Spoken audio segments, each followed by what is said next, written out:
In the last video, we saw Sejun trying to convince Theo to start working with him. Even though the wandering merchant cat was hesitant to take up the offer on hearing that he would receive an incentive of a tiny 3-5%, Sejun had enough tricks up his sleeve. He told Theo that he would get 10 fish or equivalent coins per week of working with him, and when Theo tried to negotiate, Sejun gladly accepted his conditions and even gave him a bonus. And thus Theo fell into Sejun's trap and signed his first contract as he was lost in his desire to eat roasted fish. They sign the contract, and it becomes a part of the tower system. Theo had become the lifelong salesman for Sejun. He is disheartened, but then he thinks that if he cannot earn 5 tower coins in the first month, the contract will be terminated. He is shocked to learn that Sejun wanted to sell the cherry tomatoes for 0.05 tower coins per piece, but that also gives him confidence that he may not be able to sell well. He uses his item, the bundle, which has preservation magic, space expansion magic, and lightweight magic, to store 1,000 cherry tomatoes and 25 roasted fish. After a few days, he reaches the 38th level and finds a bunch of human hunters who have just defeated a few monsters. They are surprised to see a traveling merchant cat,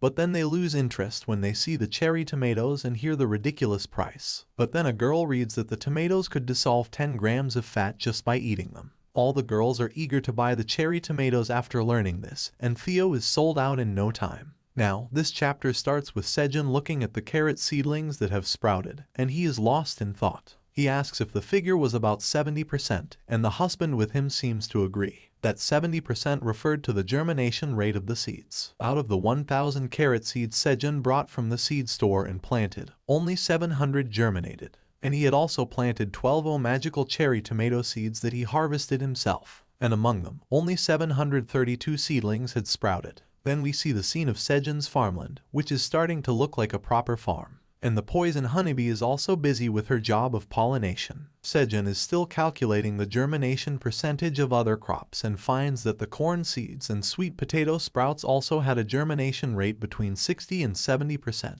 which was close enough to that of carrots and cherry tomatoes. Sejun thinks that it will be great if the seeds sprout some more, but then he starts thinking about the reasons the germination was limited. He suspects that it might be because his level as a farmer was low, or maybe the land inside the cave was not fertile enough. But Sejun decides to keep going on like this for now, and he is hopeful that he will find a better way to cultivate crops later. He thinks that now that they had Theo by their side, who would sell the crops, they needed to harvest as many crops as possible. And the husband rabbit also agrees with him. But then something else grabs Sejun's attention, and he turns back to find out what it was. He sees that the black warrior rabbit tossed a torch up in the air while he was waiting by the lake. As soon as the torch reached near the surface of the water, piranhas jumped out of the lake. And that was what the black rabbit was waiting for. He leaps towards the fish and hits them with his hammer. He deals one blow to each of the fish and then lands safely on his 2 feet. And just as the fish fall to the ground, he also catches the torch he had tossed up. Everyone was watching him heroically catch fish. Sejun compliments the black rabbit that he has gotten really skilled at hunting. And then he notices that the rabbit's body is shining. That meant that the black rabbit was leveling up. Sejun congratulates him as he says that this is the first time he has seen this. He had seen the white farming rabbits level up quite often while farming, but seeing a black rabbit level up was rare. He pats the rabbit's head and tells him that he is gradually becoming a true hunter, and the rabbit is also glad. He shows off before his siblings, who clap for him. As the rabbits are playing, Sejun suggests that they should take a break now, and during that break, they should drink coffee. Sejun appears very happy as he holds the tumbler he got from Theo, and as he opens it, it becomes clear that he was not mistaken about drinking coffee. Inside the tumbler are many sachets of coffee, and Sejun is happy to see them. He thinks that Theo and Scaram, the goblin who scammed him, both omitted something really important. They had not even opened the tumbler. If Theo had opened this and tried to sell coffee to him, Sejun would have spent all his money just to buy it. And as Sejun tears a packet open, he thanks them for their ignorance. Because of that, he got some good stuff for free. Sejun pours the coffee powder into his water bottle. He says that even though they do not have any tools to boil water or make ice cubes, having coffee in this place is a luxury in itself. He could not make regular coffee or iced Americano, but he at least had coffee. Then Sejun gets the poison honeybee to spit some honey into the water bottle, and he thanks her. And after a bit of mixing, he finally has coffee. Sejun names this drink Honey Americano, which is a combination of coffee powder dissolved in the cool water of the cave and mixed with thick honey from the poison honeybee. It was the perfect harmony of bitter and sweet tastes, according to him. Sejun claims that a single sip of this drink can relieve fatigue and hunger, and as he takes a hearty sip, Sejun finds that it is really quite delicious. Then he offers the coffee to his rabbit friends, and the black rabbit is the first one to try it. But as soon as he takes a sip, he is overwhelmed by the bitterness of the coffee and is too stunned to even react. Other rabbits are also curious about the taste, and when they try it, all of them find the drink too bitter for their liking. Sejun just laughs as the rabbits spit out the coffee. He says that the rabbit's tongue must be more sensitive to bitter tastes than humans. But then he notices something that he had not expected. He sees the honeybee flying towards a hive inside the cave. Sejun calls her, and the bee excitedly shows him her hive. Sejun asks her if that was really a beehive, and the realization hits him a moment later that the poison honeybee is finally moving here with them. He asks her, and she affirms. Sejun and the rabbits are glad to hear this news. Sejun says that it was saddening whenever she had to go back to her home every night, and now he finally feels that they are a family. And on this joyous occasion, Sejun wants to throw a party. But then suddenly, he gets a message from the tower manager. It is a quest, and the manager has requested that Sejun give him 10 magical cherry tomatoes. There is no reward for completing this quest, but the penalty for refusing is disappointment. Sejun is shocked to see a new type of quest, and then he thinks that because he kept on postponing the quests, the tower manager must have realized something after seeing his deal with Theo. Sejun snickers as he thinks that the tower manager is not threatening to kill him anymore. Rather, it was asking him in a manner that was pitiful, and Sejun feels some sort of pity for the manager. He decides to give some of his tomatoes to fulfill the quest. He offers the tomatoes, and the tower master accepts them. It also thanks Sejun for his kindness, and Sejun is surprised. He smugly says that it was satisfying to see the manager thank him.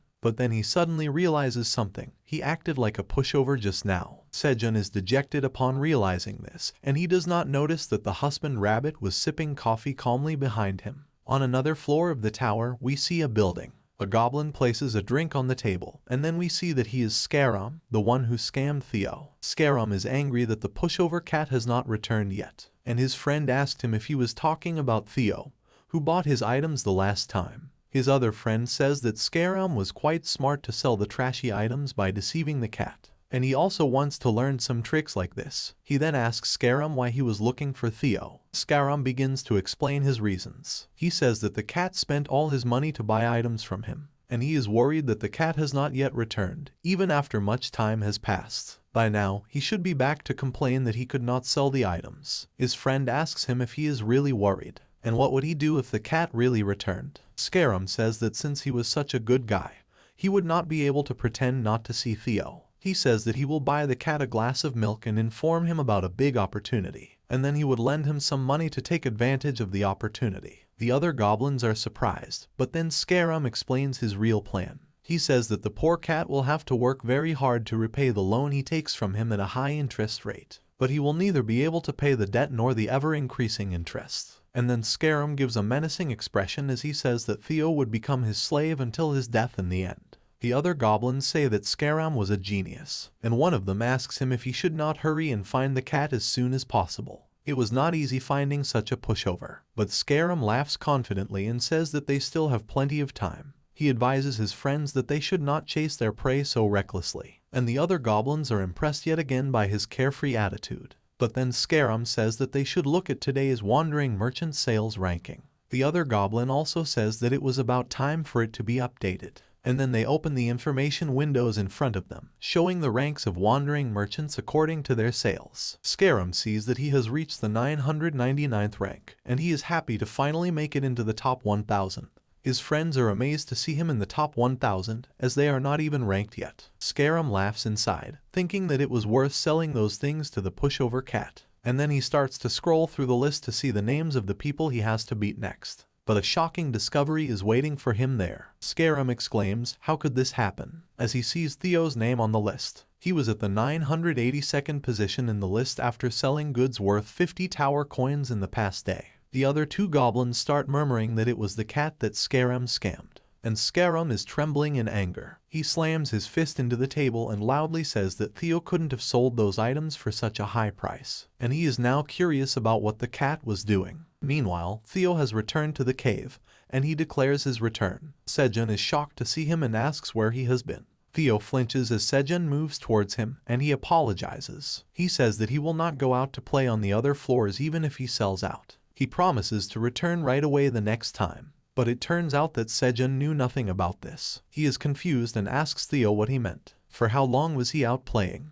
And Theo tells him that he was playing for 4 days. Sejun said that last time. Theo said that it would take him 10 days for a round trip to the 30th floor. Yet he had time to play for 4 days even after selling out. Theo nervously apologizes, but Sejun is surprised by something else. He had thought that it would take a few days to sell everything. But Theo returned to the cave within 14 days, and adding the 10 days for the trip and 4 days of playing around, Sejun realizes that Theo sold out as soon as he reached the 30th floor. And then Sejun places his hand on Theo's shoulder. He makes a scary and menacing face and asks Theo to tell him the details if he does not want to see his sacrilegious side. And the cat is too terrified to do anything else. He tells everything that happened to Sejun and the rabbits, and Sejun asks if the hunters really bought everything after Theo just talked a little bit. He is in disbelief, but Theo exclaims that it was exactly as he said. He hands over the bag containing 50 tower coins to Sejun, who checks them properly. He then calls the cat merchant employee Theo and says that he worked well. Sejun also gives him his incentive, 2 tower coins. But Theo is shocked and asks Sejun if he wasn't the sales cat Theo, the resourceful. But Sejun coldly tells him that he got demoted.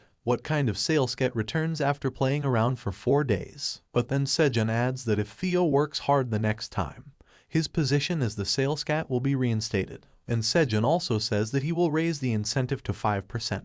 Theo says that he understands and promises to work hard and become a salesman. Then Sejun asks Theo why he is constantly talking with his cat accent now. And Theo says that he has decided to live this way now. He says that humans seem to like this side of him. Sejun starts laughing and says that everyone will soon know his name. Theo asks him what he means, and Sejun says that the name of the farmer is displayed on the status window of the cherry tomato. And that is why people will soon learn his name as the person who cultivated the magical cherry tomato. But these words are enough to scare Theo and make his hair stand on end. He suddenly realizes that he is in trouble. There was a system in the tower that forcibly hides the origin of goods that beginner wandering merchants sell. It was done to prevent the wealthy traveling merchants from stealing the suppliers of the beginner wandering merchants. And because Theo was still a beginner wandering merchant, Sejun's name was forcibly hidden from the status window of the cherry tomatoes. Theo thinks that Sejun will be very angry if he learns the truth. He might demote Theo from the post of an employee to an intern,